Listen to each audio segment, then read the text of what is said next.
আসসালামু আলাইকুম। আমি আসমাস লাইফস্টাইলে আরও একটি নতুন ভিডিও দেখার জন্য আপনাদের সবাইকে স্বাগত। কেমন আছেন সবাই? আশা করছি কাছে দূরে দেশ ও দেশের বাইরে যে যেখান থেকে আমার ভিডিওটি দেখছেন সবাই সুস্থ ও ভালো আছেন। আমিও আলহামদুলিল্লাহ সুস্থ ও ভালো আছি। বরাবরের মতন আমি সংসারের কাজকর্ম শুরু করে দিয়েছি। বাসায় বাজার সদাই কিছুই ছিল না তেমন একটা, আর বাচ্চারাও স্কুলে যাবে, তাদের জন্য টিফিন আইটেম ছিল না, সঙ্গে সঙ্গে তো আর বানানো যাবে না, তাই কিছু আইটেম কিনে নিয়ে আসছে, এগুলাই আমি গুছিয়ে রাখতেছি। চিকেন বল, চিকেন সমোসা, তারপরে roll, sausage, nugget, French fry, এগুলাই বাচ্চারা বেশি পছন্দ করে, তাই নিয়ে আসছে। কিছুদিন এগুলাই দিব, তারপর থেকে নিজ হাতে বানানোগুলাই তৈরি করে তাদেরকে দিব। এই পর্যন্ত এগুলা দিয়ে চালিয়ে নিতে হবে। আর কাঁচা বাজারও ছিল না, সেজন্য মাছের বাজার আর কাঁচা বাজার করে নিয়ে আসছে সকাল সকাল। এই তো মহাযুদ্ধ শুরু হয়ে গেছে। দিন এই বিনা বেতনের চাকরি থেকে ছুটি নিয়েছিলাম, তো ছুটি শেষ, তাই চলে আসছি। আর চলে এসে এই তো কাজে কামে লেগে পড়েছি। মটরশুঁটিগুলা ভালোই লাগে শীতকালে, সবজিতে দিলে, বিরিয়ানিতে দিলে অনেক ভালো লাগে, তাই বেশি করে নিয়ে আসছে, ফ্রোজেন করে রাখবো। অনেক দিন তো পিঠা আর ভাজা পোড়া খেয়েছি, এখন অনেক দিন ধরে রুটি খাই নাই, তাই বলতেছি রুটি বানিয়ে নিই সকালবেলা।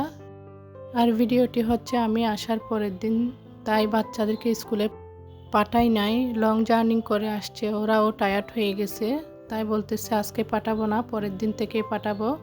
সব কাজ গুছিয়ে তারপরে আয়রন করতে হবে ওদের স্কুলের ড্রেসগুলা, তাই একদিন রেস্ট করতেছি। তো ফুলকপি ভাজি করতেছি, আর এদিকে রুটি বানিয়ে নিয়েছি। সকাল সকাল আমি উঠে ফুলকপি, আলু, টমেটো দিয়ে ভাজি করতেছি। মিক্স সবজি ভালোই লাগে শীতকালে রুটি পরোটা দিয়ে। আর কম্বল থেকে বের হওয়ার যুদ্ধ, শীতের সকালে নিত্যদিনের গল্প। শীত উপভোগ করে আসছি, চিটাগাং থেকে প্রচুর শীত ছিল।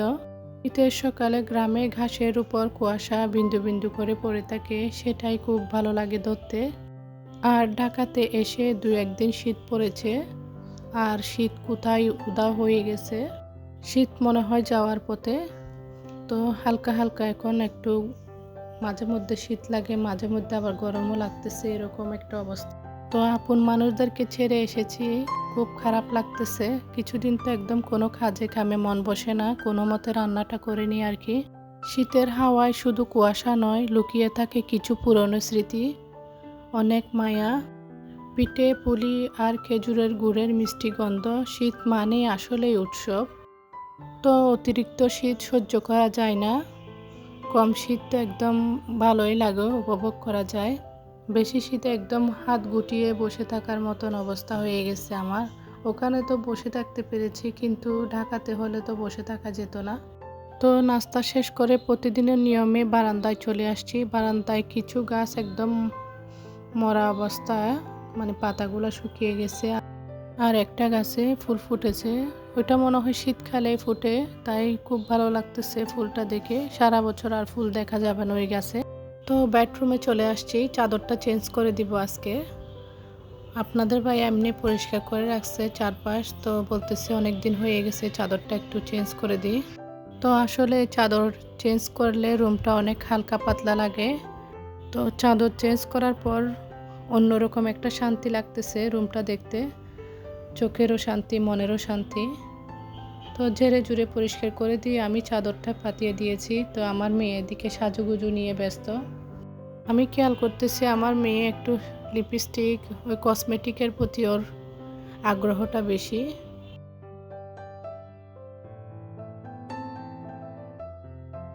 বেডরুম ক্লিন করে নিয়ে আমি সামনে ডাইনিং রুমে চলে আসছি। ড্রয়িং, ডাইনিং সব কিছুই একদম ঝেড়ে ঝুড়ে একটু হালকা পাতলা পরিষ্কার করে দিয়েছি।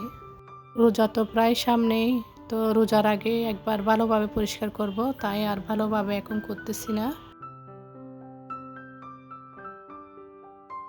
তো এদিকে আমার মেয়ে হাঁড়ি পাতিল বানাচ্ছে ক্লে দিয়ে, আমাকে বলতেছে একটু বানাই দিতে, আমি ওকে কাজের ফাঁকে ফাঁকে একটু হেল্প করতেছিলাম। আর আমার মেয়ের বার্থডে আজকে সন্ধ্যায়, তো বার্থডেতে যাবে, সেজন্য একটু বের হয়েছিলাম। তো দুইটা এই মাছ গেমগুলো কিনেছি, একটা আমার মেয়েরও লাগবে তাই ওর জন্য সহ একটা কিনেছি। এই তো এই ছোট ছোট বেগুনগুলা চিটাগং থেকে নিয়ে আসছিলাম আমি, এগুলা দিয়ে শিমের বিচি রান্না করে খাবো। শিমের বিচিও নিয়ে আসছিলাম, আপনারা হয়তো বা ভিডিওতে দেখেছেন। আমার খুব পছন্দ শিমের বিচি, এই তো টমেটো বেগুন দিয়ে শুটকি দিয়ে রান্না করলে আর কি। তো আমি তাড়াহুড়া করে রান্না করতেছিলাম, সেজন্য চিংড়ি মাছ দিয়ে রান্না করে ফেলছি। ভিডিও শেষ পর্যায়ে এসে বলছি প্লিজ একটি লাইক দিয়ে কন্টিনিউ করবেন। কেন জানি ইদানিং একদম আমার ভিডিওতে ভিউজ এবং লাইক হচ্ছে না, তো প্লিজ প্লিজ প্লিজ একটি লাইক দিবেন। বাড়ি থেকে আসার পর সবার কথা মনে পড়তেছে, আর মায়ের কথা তো বেশি মনে পড়তেছে, কান্না চলে আসতেছে। বসে বসে পিঠা খাইছিলাম, মা পিঠা বানিয়ে দিয়েছিল, তো বলার ভাষা নাই। ভিডিওটি এ পর্যন্ত, সবাই সুস্থ ও ভালো থাকবেন। আল্লাহ হাফেজ।